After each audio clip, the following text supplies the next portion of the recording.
ಸ್ನೇಹಿತರೆ ಎಲ್ರಿಗೂ ನಮಸ್ಕಾರ. ಸ್ನೇಹಿತರೆ, ನಿಮ್ಗೆ ಈ ಖಾತಾ ಅಂದ್ರೆ ನಿಮ್ಗೆ ಗೊತ್ತಿರಬಹುದು. ಈ ಖಾತಾ ಅಂದ್ರೆ ಸ್ನೇಹಿತರೆ ಅದೊಂದು ಎಲೆಕ್ಟ್ರಾನಿಕ್ ಖಾತಾ ಆಗಿರುತ್ತೆ. ಅಂದ್ರೆ ನಿಮ್ಗೆ ಈ ಒಂದು ಹಳ್ಳಿಗಳಲ್ಲಿ ಒಂದು ಗ್ರಾಮ ಪಂಚಾಯತಿ ವ್ಯಾಪ್ತಿಯಲ್ಲಿ ಬರುವಂತ ಎಲ್ಲಾ ಜಮೀನುಗಳಿಗೆ ಈ ಸ್ವತ್ತು ಅಂತ ಮಾಡ್ತಾರೆ. ಅದೇ ರೀತಿಯಾಗಿ ಈ ಒಂದು ಸಿಟಿಗಳಲ್ಲಿ ಸೈಟ್ಗಳೇನಿದೆ ಅಲ್ವಾ, ಸೈಟ್ಗಳಾಗಿರ್ಬೋದು, ಸ್ವಂತ ಮನೆಗಳಾಗಿರ್ಬೋದು, ಇದಕ್ಕೆಲ್ಲದಕ್ಕೂ ಕೂಡ ನೀವು ಈ ಖಾತಾನ ಮಾಡ್ಬೇಕಾಗುತ್ತೆ. ಈ ಖಾತಾ ಮಾಡ್ಲಿಲ್ಲ ಅಂದ್ರೆ ನಿಮ್ಗೆ ಆ ಒಂದು ಜಮೀನಿನ ಅಂದ್ರೆ ಒಂದು ನಿಮ್ಮ ಒಂದು ಸೈಟ್ ಏನಿದೆ ಅಲ್ವಾ, ಅದರಲ್ಲಿ ನಿಮ್ಮ ಒಂದು ಓನರ್ಶಿಪ್ ಕೂಡ ಇರೋದಿಲ್ಲ. ಆ ರೀತಿಯಾಗಿ ಆಗಿರುತ್ತೆ. ಯಾಕಂತಂದ್ರೆ ಮೊದ್ಲೆಲ್ಲ ಆಗಿದ್ರೆ ಒಂದು ರಿಯಲ್ ಎಸ್ಟೇಟ್ ಬ್ರೋಕರ್ ಗಳೆಲ್ಲ ಏನ್ ಮಾಡ್ತಾ ಇದ್ರು ಅಂದ್ರೆ ಒಂದೇ ಒಂದು ಸೈಟುಗಳನ್ನ ಪ್ರತಿ ಎಷ್ಟೋ ಜನರಿಗೆ ಮಾರಾಟ ಮಾಡ್ತಾ ಇದ್ರು. ಅದು ಗೊತ್ತಾಗ್ತಾ ಇರ್ಲಿಲ್ಲ. ಯಾಕಂತಂದ್ರೆ ಈ ಒಂದು ಈ ಖಾತಾ ಇದ್ರೆ ಮಾತ್ರ ನಿಮ್ಗೆ ಸರಿಯಾದ ರೀತಿಯಲ್ಲಿ ಗೊತ್ತಾಗ್ತಾ ಇತ್ತು. ಈ ಖಾತಾ ಇಲ್ಲ ಅಂದಿದ ತಕ್ಷಣನೇ ಈ ಒಂದು ಎಲ್ಲ ಒಂದೇ ಸೈಟ್ಗಳನ್ನ ತುಂಬಾ ಜನರಿಗೆ ಮಾರಾಟ ಮಾಡ್ತಾ ಇದ್ರು. ಅಂದ್ರೆ ಫೇಕ್ ಆಗಿ ಮಾರಾಟ ಮಾಡುವಂತದ್ದು ಮತ್ತೆ ದುಡ್ಡುಗಳನ್ನ ವಸೂಲಿ ಮಾಡುವಂತದ್ದು, ಈ ರೀತಿಯಾಗೆಲ್ಲ ಮಾಡ್ತಾ ಇದ್ರು. ಬಟ್ ಇನ್ ಮುಂದೆ ಆ ರೀತಿಯಾಗಿ ಮಾಡಬಾರ್ದು ಅನ್ನೋ ಒಂದು ಕಾರಣಕ್ಕೋಸ್ಕರ ಈ ಖಾತಾ ಕಡ್ಡಾಯನ ಮಾಡಿದ್ದಾರೆ. ಈ ಖಾತಾ ಇರಲೇಬೇಕಾಗುತ್ತೆ. ನೀವು ಈ ಖಾತಾ ಇಲ್ಲದೆ ನಿಮ್ಮ ಒಂದು ಸೈಟ್ಗಳನ್ನ ಸೇಲ್ ಮಾಡೋದಕ್ಕೂ ಆಗೋದಿಲ್ಲ. ಮತ್ತೆ ಈ ಖಾತಾ ಇಲ್ಲದೆ ನಿಮ್ಮ ಒಂದು ಸೈಟ್ಗಳೇನಿದೆಯಲ್ಲ ಆ ಒಂದು ಸೈಟ್ಗಳನ್ನ ಕೊಂಡ್ಕೊಳ್ಳೋದಿಕ್ಕೂ ಸಾಧ್ಯ ಆಗೋದಿಲ್ಲ. ಈ ರೀತಿಯಾಗಿ ಆಗಿದೆ. ಹಾಗಾಗಿ ಈ ಖಾತಾ ಇಂಪಾರ್ಟೆಂಟ್. ಇವಾಗ ಎಲ್ಲರೂ ಕೂಡ ಈ ಖಾತಾನ ಮಾಡ್ತಾ ಇದ್ದಾರೆ. ಆದ್ರೆ ಈ ಖಾತಾನ ಮಾಡಕ್ ಹೋಗುವಂತ ಸಂದರ್ಭದಲ್ಲಿ ಈ ಒಂದು ಏನು ವೆಬ್ಸೈಟ್ ಇದೆಯಲ್ಲ, ಗವರ್ನಮೆಂಟ್ ವೆಬ್ಸೈಟ್ ಏನಿದೆಯಲ್ವಾ, ಈ ಒಂದು ಕಾವೇರಿ 2.0 ಅನ್ನೋ ವೆಬ್ಸೈಟ್ ನ ಬಿಟ್ಟಿದ್ರು. ಆ ಒಂದು ವೆಬ್ಸೈಟ್ ಅಲ್ಲಿ ನೀವು ಈ ಖಾತಾನ ಮಾಡೋದಕ್ಕೆ ಅಪ್ಲಿಕೇಶನ್ ಹಾಕ್ಬೇಕಾಗಿತ್ತು. ಆದ್ರೆ ಅದು ಸರಿಯಾದ ರೀತಿಯಲ್ಲಿ ವರ್ಕ್ ಆಗ್ತಾ ಇರ್ಲಿಲ್ಲ. ಒಂದು ವೆಬ್ಸೈಟ್ ಸರಿಯಾದ ರೀತಿಯಲ್ಲಿ ವರ್ಕ್ ಆಗ್ತಿರ್ಲಿಲ್ಲ. ಅದು ಕೂಡ ಈ ಒಂದು ಫೆಬ್ರವರಿ 10ನೇ ತಾರೀಕು ಒಳಗಡೆ ಈ ಒಂದು ಈ ಖಾತಾನ ಮಾಡ್ಬೇಕು ಎಲ್ರು ಕೂಡ ಅಂತ ಹೇಳ್ತಾ ಇದ್ರು.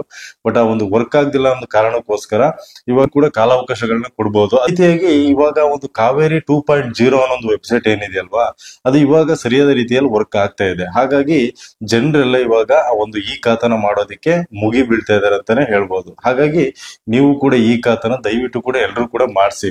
ಈ ಒಂದು ಹಳ್ಳಿಗಳಲ್ಲಿ ಏನಾದ್ರೂ ಆದ್ರೆ ಈ ಒಂದು ಗ್ರಾಮ ಪಂಚಾಯತಿ ವ್ಯಾಪ್ತಿಯಲ್ಲಿ ನೀವು ಈ ಸ್ವತ್ತನ್ನ ಮಾಡ್ಬೇಕಾಗುತ್ತೆ. ಆದ್ರೆ ನೀವು ಸಿಟಿಗಳಲ್ಲಿ ಇರೋದ್ರಿಂದ ಅಂದ್ರೆ ಈ ಒಂದು BDA ಸೈಟ್ ಗಳೆಲ್ಲ ಏನಿದೆಯಲ್ವಾ, ಅಂದ್ರೆ ನೀವು ಮನೆ ಕಟ್ಟಿರುವಂತ ಒಂದು ಜಾಗ ಏನಿದೆಯಲ್ವಾ, ಎಲ್ಲದಕ್ಕೂ ಕೂಡ ಈ ಖಾತಾನ ಮಾಡ್ಬೇಕಾಗುತ್ತೆ. ಈ ಖಾತಾ ಮಾಡೋದ್ರಿಂದ ಅದರಲ್ಲಿ ಒಂದು ನಂಬರ್ ಕೂಡ ಸಿಗುತ್ತೆ ಸ್ನೇಹಿತರೆ. ಆ ಒಂದು ಈ ಖಾತಾ ಮಾಡಿದ ಸಂದರ್ಭದಲ್ಲಿ ಒಂದು ಎಲೆಕ್ಟ್ರಾನಿಕ್ ಒಂದು ಖಾತಾ ಆಗಿರೋದ್ರಿಂದ ಅದರಲ್ಲಿ ನಿಮ್ಗೆ ನಂಬರ್ ಕೂಡ ಸಿಗುತ್ತೆ. ನಿಮ್ಮ ಒಂದು ಓನರ್ ಹೆಸರಾಗಿರ್ಬೋದು, ಮತ್ತೆ ಅದೇ ರೀತಿ ಒಂದು ಸೈಟ್ ಅಳತೆ ಸುತ್ತಳತೆ ಎಷ್ಟಿದೆ ಅನ್ನೋದಾಗಿರ್ಬೋದು, ಪ್ರತಿ ಒಂದನ್ನು ಕೂಡ ನೀವು ಅದರಲ್ಲಿ ಸಬ್ಮಿಟ್ ಮಾಡಿರ್ತೀರಾ, ಅದರಲ್ಲಿ ಫೀಡ್ ಆಗಿರುತ್ತೆ. ಹಾಗಾಗಿ ನೀವು ಆ ಒಂದು ನಂಬರ್ ನ ಹೊಡೆದ್ರೆ ಸಾಕು. ಅಂದ್ರೆ ನೀವು ಆನ್ಲೈನ್ ಅಲ್ಲಿ ಕೂಡ ಹೋಗಿ ನೀವು ನಂಬರ್ ನ ಹೊಡೆದ್ರೆ ಸಾಕು, ನಿಮ್ಮ ಒಂದು ಜಾಗದ ಪ್ರತಿ ಒಂದು ಡೀಟೇಲ್ಸ್ ಏನಿದೆ ಅಲ್ವಾ ಅದೆಲ್ಲದನ್ನು ಕೂಡ ತೋರಿಸ್ಬಿಡುತ್ತೆ. ಹಾಗಾಗಿ ಯಾರು ಕೂಡ ನಿಮ್ಮ ಒಂದು ಜಾಗಗಳನ್ನ ಮತ್ತೆ ಬೇರೆಯವರಿಗೆ ಸೇಲ್ ಮಾಡೋದಕ್ಕೆ ಸಾಧ್ಯ ಆಗೋದಿಲ್ಲ. ಬೇರೆ ಅಂದ್ರೆ ಮಧ್ಯವರ್ತಿಗಳು ಏನಕ್ಕೂ ಕೂಡ ಇನ್ವಾಲ್ವ್ ಆಗಕ್ ಆಗೋದಿಲ್ಲ. ಮೊದ್ಲೆಲ್ಲ ಆಗಿದ್ರೆ ಈ ರೀತಿಯಾದ ತುಂಬಾ ಸೈಟ್ಗಳು ಅಂದ್ರೆ ಒಂದ್ ಸೈಟ್ ಗಳನ್ನೇ ತುಂಬಾ ಜನರಿಗೆ ಮಾರಾಟ ಮಾಡಬಹುದಾಗಿತ್ತು. ಯಾಕಂತಂದ್ರೆ ಅವಾಗ ಈ ಒಂದು ಎಲೆಕ್ಟ್ರಾನಿಕ್ ಖಾತಾ ಇರ್ಲಿಲ್ಲ. ಆದ್ರೆ ನಮ್ಮ ನಂಬರ್ಗಳು ಕೂಡ ಯಾವ್ದು ಕೂಡ ಹಾಕಿದ್ರು ಕೂಡ ಬರ್ತಾ ಇರ್ಲಿಲ್ಲ. ಆದ್ರೆ ಇವಾಗ ಆ ಒಂದು ಈ ಖಾತಾಕ್ಕೆ ನಂಬರ್ ಇರುತ್ತೆ. ಆ ನಂಬರ್ ನ ಹಾಕಿದ್ರೆ ಸಾಕು, ಆ ಒಂದು ಸೈಟ್ ಯಾರ ಹೆಸರಲ್ಲಿದೆ, ಎಷ್ಟನೇ ಸರ್ವೆ ನಂಬರ್ ಅಲ್ಲಿ ಇದೆ, ಮತ್ತೆ ಅದಕ್ಕೆ ಓನರ್ ಯಾರು, ಎಲ್ಲದೂ ಕೂಡ ತೋರಿಸ್ಬಿಡುತ್ತೆ. ಹಾಗಾಗಿ ದಯವಿಟ್ಟು ಎಲ್ಲರೂ ಕೂಡ ಈ ಖಾತಾನ ಮಾಡ್ಲೇಬೇಕು. ಮತ್ತೆ ಮುಂದಿನ ದಿನಗಳಲ್ಲಿ ನೀವು ಸೈಟ್ ನ ಪರ್ಚೇಸ್ ಮಾಡ್ಬೇಕಂದ್ರೂ ಕೂಡ ಈ ಒಂದು ಈ ಖಾತಾ ಇದ್ರೆ ಮಾತ್ರ ನೀವು ಪರ್ಚೇಸ್ ನ ಮಾಡ್ಬೇಕಾಗುತ್ತೆ. ಈ ಖಾತಾ ಇಲ್ಲ ಅಂದ್ರೆ ಯಾವುದೇ ಕಾರಣಕ್ಕೂ ನೀವು ಪರ್ಚೇಸ್ ಮಾಡಬಾರ್ದು. ಹಾಗಾಗಿ ಈ ಖಾತಾ ತುಂಬಾನೇ ಇಂಪಾರ್ಟೆಂಟ್. ಮತ್ತೆ ಈ ಖಾತಾ ಏನಿದೆ ಅಲ್ವಾ, ನೀವು ಪರ್ಚೇಸ್ ಮಾಡಿದ ನಂತರದಲ್ಲಿ ಆ ಒಂದು ಈ ಖಾತಾನು ಕೂಡ ಚೇಂಜ್ ಮಾಡಿಸ್ಕೋಬಹುದು. ರಿಜಿಸ್ಟ್ರೇಷನ್ ನಿಮ್ಮ ಹೆಸರಿಗೆ ನೀವು ಚೇಂಜ್ ಮಾಡ್ಕೋಬಹುದು. ಈ ರೀತಿಯಾಗೆಲ್ಲ ಆಪ್ಷನ್ ಇದೆ. ಆದ್ರೆ ಈ ಒಂದು ಈ ಖಾತಾ ಏನಿದೆಯಲ್ಲ ಇದು ತುಂಬಾ ಇಂಪಾರ್ಟೆಂಟ್ ಡಾಕ್ಯುಮೆಂಟ್ಸ್ ಆಗಿರೋದ್ರಿಂದ ನೀವು ಈ ಖಾತಾನ ಮಾಡ್ಲೇಬೇಕು ಸ್ನೇಹಿತರೆ. ಹಾಗಾಗಿ ಸ್ನೇಹಿತರೆ, ನೀವು ಈ ಖಾತಾ ಮಾಡೋದಕ್ಕೆ ಏನೆಲ್ಲ ದಾಖಲಾತಿಗಳು ಬೇಕಾಗುತ್ತೆ ಹಾಗಾದ್ರೆ ಅಂತ ನೋಡೋದಾದ್ರೆ, ಮೊದಲನೇದಾಗಿ ನಿಮ್ಮ ಒಂದು ಅರ್ಜಿ ನಮೂನೆ ಅಂದ್ರೆ ನಿಮ್ಮ ಒಂದು ಅಪ್ಲಿಕೇಶನ್ ಫಾರ್ಮ್ ಏನ್ ಬರುತ್ತಲ್ವಾ, ಅದು ನೀವು ಸರಿಯಾಗಿ ಫಿಲ್ ಮಾಡಬೇಕಾಗುತ್ತೆ. ಫಿಲ್ ಮಾಡುವಂತ ಸಂದರ್ಭದಲ್ಲಿ ಕರೆಕ್ಟ್ ಆಗಿ ನೀವು ಫಿಲ್ ಮಾಡಬೇಕಾಗುತ್ತೆ. ನೆಕ್ಸ್ಟ್ ಐಡೆಂಟಿ ಪ್ರೂಫಿಗೋಸ್ಕರ ಆಧಾರ್ ಕಾರ್ಡ್ ಆಗಿರ್ಬೋದು, ವೋಟರ್ ID ಆಗಿರ್ಬೋದು, ಪಾಸ್ಪೋರ್ಟ್ ಆಗಿರ್ಬೋದು, ಡ್ರೈವಿಂಗ್ ಲೈಸೆನ್ಸ್ ಆಗಿರ್ಬೋದು, ಇದು ಯಾವ್ದಿದ್ರು ಕೂಡ ಆಗುತ್ತೆ. ಅದೇ ರೀತಿಯಾಗಿ ಅಡ್ರೆಸ್ ಪ್ರೂಫಿಗೋಸ್ಕರ ಯುಟಿಲಿಟಿ ಬಿಲ್ಸ್. ಅಂದ್ರೆ ಯುಟಿಲಿಟಿ ಬಿಲ್ಸ್ ಅಂತಂದ್ರೆ ನಿಮ್ಮ ಒಂದು ಕರೆಂಟ್ ಬಿಲ್ ಆಗಿರ್ಬೋದು, ಅಥವಾ ಗ್ಯಾಸ್ ಬಿಲ್ ಆಗಿರ್ಬೋದು, ಅಥವಾ ವಾಟರ್ ಬಿಲ್ ಆಗಿರ್ಬೋದು, ಅಥವಾ ಮನೆ ಅಗ್ರಿಮೆಂಟ್ ಆದ್ರೂ ಕೂಡ ಆಗುತ್ತೆ. ಇಷ್ಟು ನಿಮ್ಗೆ ಈ ಒಂದು ಅಡ್ರೆಸ್ ಪ್ರೂಫಿಗೋಸ್ಕರ ಬೇಕಾಗುತ್ತೆ. ಅಥವಾ ನಿಮ್ಗೆ ನಿಮ್ಮ ಒಂದು ಪ್ರಾಪರ್ಟಿ ಟ್ಯಾಕ್ಸ್ ರೆಸಿಪ್ಟ್ ಏನಿರುತ್ತಲ್ವಾ, ನೀವು ಪ್ರಾಪರ್ಟಿಗೆ ಟ್ಯಾಕ್ಸ್ ಏನ್ ಕಟ್ತಾ ಇರ್ತೀರಲ್ವಾ ಅದರ ಒಂದು ರಿಸಿಪ್ಟ್ ಇದ್ರೂ ಕೂಡ ಆಗುತ್ತೆ. ನೆಕ್ಸ್ಟ್ ಪ್ರಾಪರ್ಟಿ ಡಾಕ್ಯುಮೆಂಟ್ಸ್ ನೋಡೋದಾದ್ರೆ ಸೇಲ್ ಡೀಡ್ ಆಗಿರ್ಬೋದು, ಗಿಫ್ಟ್ ಡೀಡ್ ಆಗಿರ್ಬೋದು, ಆರ್ ಪಾರ್ಟಿಷಿಯನ್ ಡೀಡ್ ಆಗಿರ್ಬೋದು, ಇನ್ನು ನೆಕ್ಸ್ಟ್ ನಿಮ್ಮ ಒಂದು ಹಳೆಯ ಒಂದು ಖಾತಾ ಇದೆಯಲ್ವಾ ಅದರ ಒಂದು ಕಾಪಿ ಬೇಕಾಗುತ್ತೆ. ಇಷ್ಟು ಇದ್ರೆ ನಿಮ್ಗೆ ಈ ಒಂದು ಈ ಖಾತಾನ ನೀವು ಮಾಡಿಸ್ಬೋದು. ಅದು ಕೂಡ ನೀವು ಇವಾಗ ಕಾವೇರಿ 2.0 ಅನ್ನೋ ಒಂದು ವೆಬ್ಸೈಟ್ ಅಲ್ಲಿ ಆನ್ಲೈನ್ ಕೂಡ ಮಾಡಬಹುದು. ಆ ರೀತಿಯಾದ ಫೆಸಿಲಿಟಿ ಇದೆ. ಇಷ್ಟುವರೆಗೂ ಕೂಡ ಒಂದು ವೆಬ್ಸೈಟ್ ಸರಿಯಾದ ರೀತಿಯಲ್ಲಿ ವರ್ಕ್ ಆಗ್ತಾ ಇರ್ಲಿಲ್ಲ. ಬಟ್ ಇವಾಗ ಸರಿ ಮಾಡಿದಾರೆ ಅಂತ ಹೇಳ್ತಾ ಇದ್ದಾರೆ ಸರ್ಕಾರದಿಂದ. ಸೊ ಹಾಗಾಗಿ ನೀವು ಅಲ್ಲಿ ಹೋಗಿ ಅಪ್ಲಿಕೇಶನ್ ನ ಹಾಕ್ಬಹುದು ಅಲ್ಲಿ ಕೂಡ.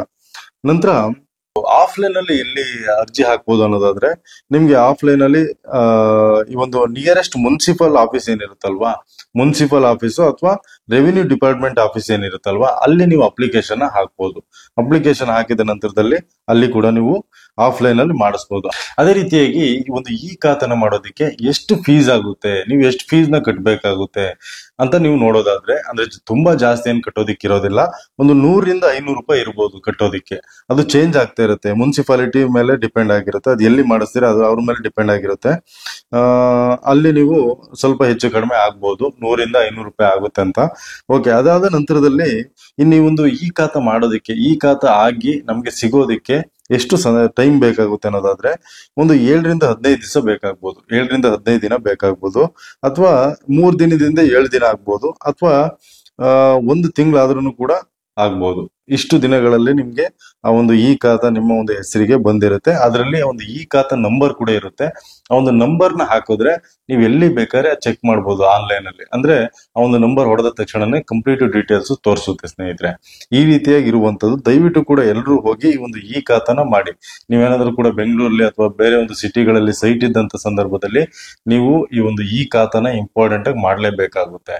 ಇನ್ನು ಈ ಸ್ವತ್ತು ಮಾಡೋದಾದ್ರೆ, ನಿಮ್ಗೆ ಈ ಒಂದು ಗ್ರಾಮ ಪಂಚಾಯತಿ ಒಂದು ಅಂಡರ್ ಅಲ್ಲಿ ಎಲ್ಲೆಲ್ಲ ಬರುತ್ತಲ್ವಾ ನಿಮ್ಮ ಒಂದು ಜಮೀನುಗಳು, ಅದಕ್ಕೆ ಈ ಸ್ವತ್ತನ್ನ ಮಾಡ್ಬೇಕಾಗುತ್ತೆ. ಆ ಒಂದು ಈ ಸ್ವತ್ತು ಮಾಡುವಂತ ವಿಡಿಯೋ ಹೇಗ್ ಮಾಡ್ಬೇಕು ಅನ್ನೋದು ವಿಡಿಯೋದು ಕೂಡ ನಮ್ಮ ಒಂದು ಚಾನಲ್ ಇದೆ. ದಯವಿಟ್ಟು ಕೂಡ ಹೋಗಿ ಚೆಕ್ ಮಾಡಿ. ಅದೇ ರೀತಿ ಈ ಒಂದು ನಮ್ಮ ಒಂದು ಚಾನಲ್ ಯಾವಾಗ್ಲೂ ಕೂಡ ಈ ಒಂದು ಒಳ್ಳೆ ಒಂದು ಇನ್ಫಾರ್ಮೇಟಿವ್ ವಿಡಿಯೋಗಳು, ಮತ್ತೆ ಈ ಒಂದು ಅಗ್ರಿಕಲ್ಚರ್ ಗೆ ಸಂಬಂಧಪಟ್ಟಂತ ವಿಚಾರಗಳಾಗಿರ್ಬೋದು, ಮತ್ತೆ ಯೋಜನೆಗಳ ಬಗ್ಗೆ ಆಗಿರ್ಬೋದು, ಯಾವಾಗ್ಲೂ ಕೂಡ ವಿಡಿಯೋಗಳನ್ನ ಮಾಡ್ತಾ ಇರ್ತೀವಿ. ದಯವಿಟ್ಟು ಕೂಡ ನಮ್ಮ ಒಂದು ಚಾನಲ್ಗೆ ಸಬ್ಸ್ಕ್ರೈಬ್ ಮಾಡ್ಕೊಳ್ಳಿ ಅಂತ ನಾನು ಹೇಳಲಿಕ್ಕೆ ಇಷ್ಟಪಡ್ತೀನಿ ಸ್ನೇಹಿತರೆ. ಓಕೆ ಸ್ನೇಹಿತರೆ, ಈ ಒಂದು ವಿಡಿಯೋ ನಿಮ್ಗೆ ಏನಾದ್ರು ಇಷ್ಟ ಆಗಿದ್ರೆ ದಯವಿಟ್ಟು ಕೂಡ ಒಂದು ಲೈಕ್ ಮಾಡಿ, ಹಾಗೆ ಎಲ್ರಿಗೂ ಕೂಡ ಶೇರ್ ಮಾಡಿ ಅಂತ ಹೇಳ್ತಾ ಈ ವಿಡಿಯೋನ ಇಲ್ಲಿ ಮುಗಿಸ್ತಾ ಇದ್ದೀನಿ. ಮುಂದಿನ ವಿಡಿಯೋದಲ್ಲಿ ಮತ್ತೆ ಸಿಗ್ತೀನಿ. ಧನ್ಯವಾದ ಸ್ನೇಹಿತರೆ.